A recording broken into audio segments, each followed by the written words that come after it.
I'm Dan Drake. This is Visitor Network TV. Our guest is KittyPochman, the Executive Director of the Linda Loring Nature Foundation. Hi, Kitty. Hi, Dan. How are you? Glad to have you here. Thank you. Great to be here. Thank you for inviting me. I thought, in interest of full disclosure, I am a director of the Linda Loring Foundation board, but I thought it would be interesting to talk a little bit about what's been going on from a strategic planning standpoint and where the organization is going, and let the community know a little bit about that. Well, it would probably be good to backtrack to when the foundation got up and going programmatically, which was 2007.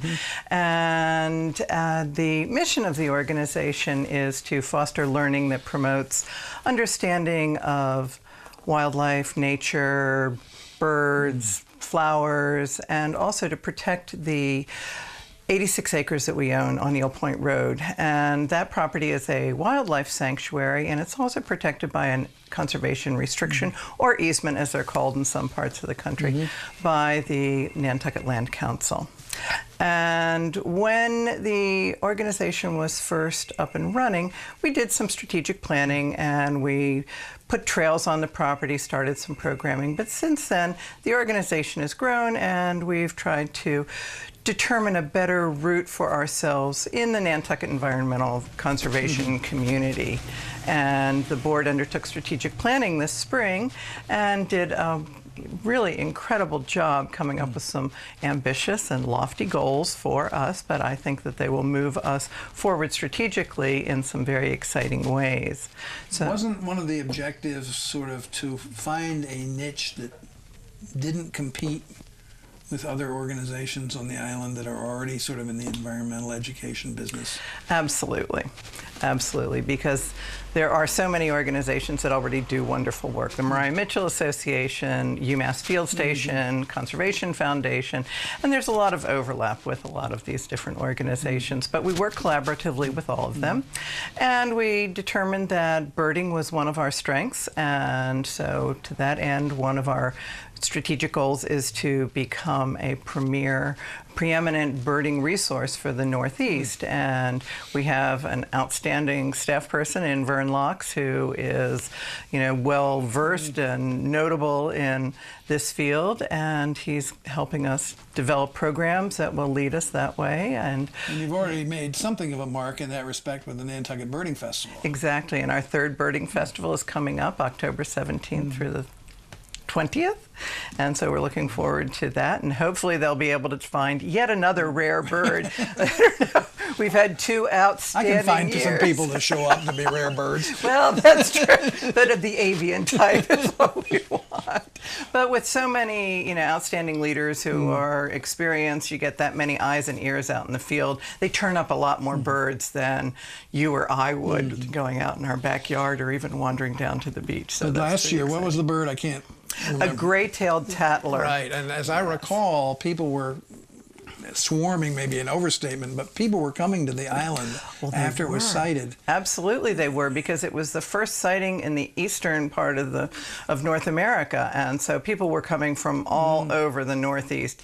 It was possibly the same But they never bird. saw it. They never saw it. Only the people on the birding festival saw it, including Edith Andrews, which was a thrill for her because it was a life bird, and they got her out into the field to see it. And any time that Edith, who is the queen of ornithology on Nantucket, gets to see a rare bird, it's really a thrill. Good. Yes. So the other strategic directions that we're moving in is to become an educational resource for environmental literacy and to utilize our property as a living laboratory for research.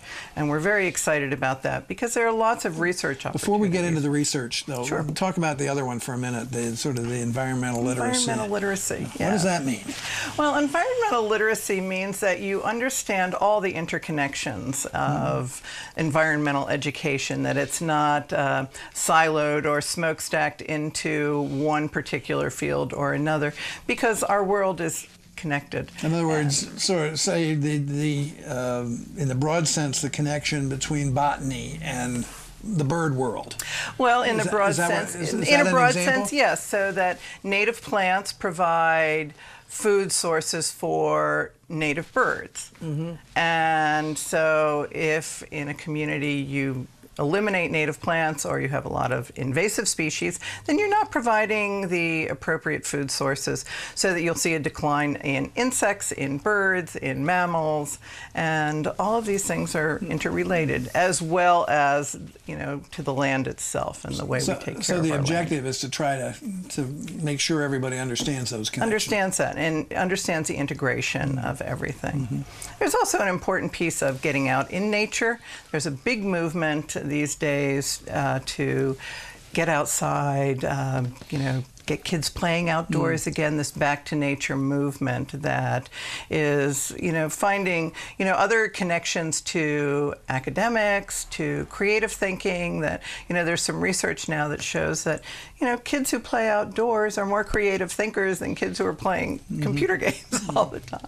So there's a good reason to be outdoors and going on bird walks, going on nature walks, walking the trails, appreciating nature. Good. Research. Well, this is, I think, probably one of the most exciting pieces. The living laboratory. What we're doing, the living laboratory. We have a beautiful property on Eel Point Road. It has never been developed, and so there's a lot of pristine habitat there. We do have some invasive species in the form of the Japanese black pines. But other than that, it's native species, and nobody really knows much about what's out there. So we're looking forward to doing a land management plan, do the inventories that we need to do, and hire a director of research and education who will develop a research agenda for us and develop the collaborations with academia and other research organizations. And so the idea is not necessarily to do the research ourselves, the organization, the Linda Loring Nature Foundation itself, but to work with other entities to, or is it both? It's a little bit of both, because it depends probably on who is hired and what their field of interest is.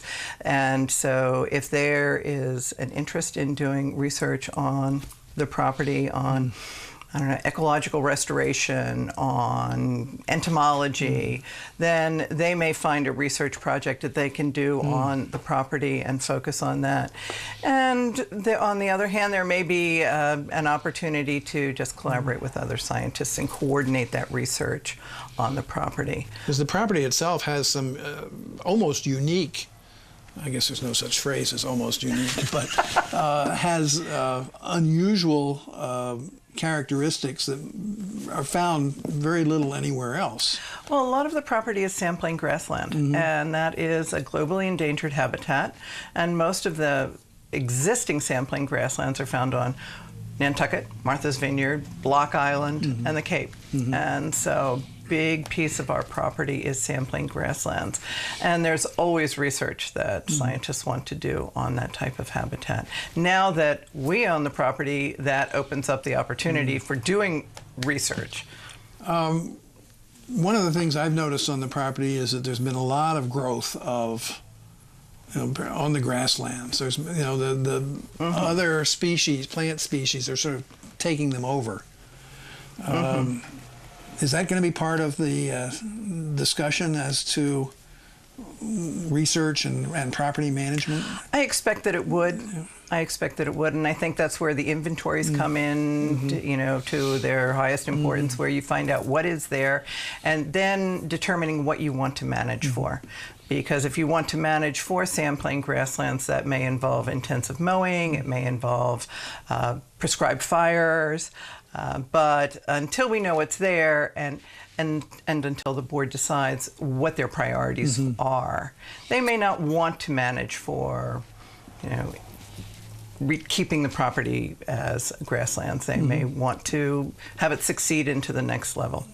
But with the, certainly with things like Japanese black pines, they can be very aggressively invasive. So there would be and very unattractive when they die. Exactly, and then they become their own fire hazard as well. Exactly.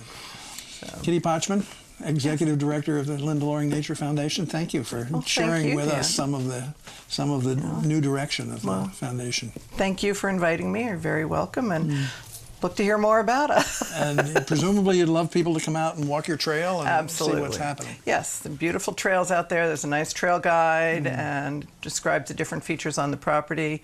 And we also have a story walk for children on the trails, and we will be changing out the walk throughout the year. So that will be a lot of fun for families. Super. Thank you, Kitty. Thank you, Dan.